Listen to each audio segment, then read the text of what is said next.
Hello guys, আসসালামু আলাইকুম। আশা করি আপনারা সবাই ভালো আছেন, সুস্থ আছেন, সুন্দর আছেন। আমি আবার আপনাদের মাঝে উপস্থিত হয়েছি ছোট্ট একটা গল্প করার জন্য। তা যদি ভালো লেগে থাকে সাবস্ক্রাইব করে বেল বাটন টিপে দিন, বেশি বেশি শেয়ার। একজন ভদ্রমহিলা ছিলেন প্রিন্সিপাল। তার হাজব্যান্ড ছিলেন, দুটো ছেলে মেয়ে ছিল। ছেলে মেয়ে দুটো বড় হয়েছে, লেখাপড়া করার জন্য বিদেশে চলে গেছে। তিনি হাজব্যান্ডকে নিয়েছিলেন। হঠাৎ করে কোথা থেকে তার প্রেমিক তার আবির্ভাব ঘটে। সেই প্রেমিকের সাথে সে আবার ভালোবাসায় লিপ্ত হয়ে যায়, পরকীয়ায় পড়ে যায়। সেই প্রেমিককে ভালোবাসতে থাকে। ভালোবাসতে বাসতে এমন এক পর্যায়ে চলে আসে যখন স্বামীকে আর ভালো লাগে না। প্রেমিকের সাথে যুক্তি করতে থাকে কিভাবে তার স্বামীকে তার পথের কাঁটার থেকে সরিয়ে দেওয়া যায়। একদিন তার প্রেমিক 3জন খুনিকে ম্যানেজ করে রাতের বেলায় তার দরজার সামনে এলো।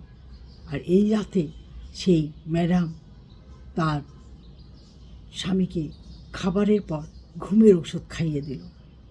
তার স্বামী অকাতরে ঘুমাচ্ছে। যখন তারা আসলো, সে দরজা খুলে দিল। সে খুনি তিনটে এসে তার স্বামীকে মেরে ফেলে গেল। তারপর প্রেমিকের হাত ধরে পালিয়ে গেল। পরের দিন সকালে প্রতিবেশীরা স্বামীর লাশ দেখে স্ত্রীকে না পেয়ে স্বামীর ভাই বোন বাপ মা সবাইকে খবর দিল। তারা ছুটে এলো। তারপর পুলিশের কাছে কেস করে দিল। সে পুলিশ হন্য হয়ে খুঁজে প্রেমিক আর সেই প্রিন্সিপাল ম্যাডামকে খুঁজে বের করে নিয়ে আসে। তারপর তাদের জেল হয়ে যায়, ফাঁসির অর্ডার হয়ে যায়। পরকীয়া করে কি লাভ হলো?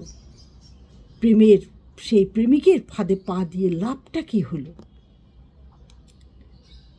যে ফাঁদে পা দিয়ে স্বামীকে হত্যা করলো, স্বামীকে মেরে ফেলে আজ 14 শিগায় বসে আছে একজন প্রিন্সিপাল ম্যাডাম,